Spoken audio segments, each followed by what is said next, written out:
If you have ever spent a restless night spiraling instead of actually getting some sleep, then you're going to want to pay attention today and read this month's blog. You might think that for me as a mindfulness teacher that I've got this whole sleep thing figured out, but I want to let you in on a little secret.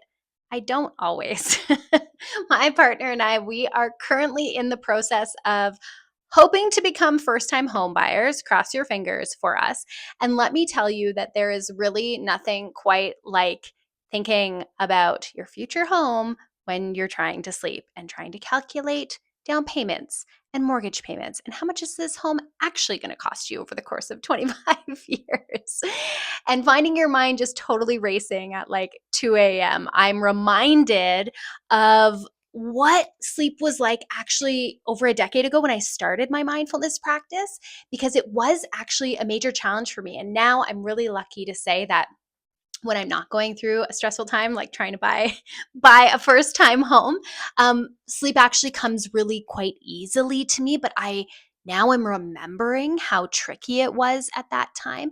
But the good news is often sleep is really easy for me now because I've developed this set of tools. It's kind of like a toolbox that I can reach into when I am going through stressful times in my life that help me calm my mind, that help me return to rest during even some of the most chaotic and challenging times. And today, in this video, I want to introduce you to one of the techniques that I use. Again, if you go to the blog, which if you go in the comments below, you can click over to the whole blog where I give literally almost my whole toolbox of tools that help me get a good sleep when my mind wants to spiral instead. But I'm going to give you just one here today in the video. And this technique is really about getting out of your head and getting more present into your body. So, right now, when I'm finding my mind kind of spiraling about thoughts of, are we going to buy this home? And what kind of renovations does it need? And what's the budget for those renovations?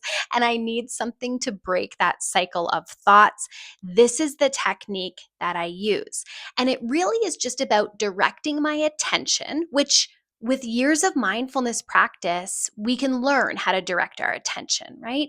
Your attention is kind of like a flashlight in a dark room. Wherever you point it is where your focus goes. So now that I've learned that, I can take my attention from all of these spiraling thoughts about potential homes and home renovations and budgets, and I can direct my attention.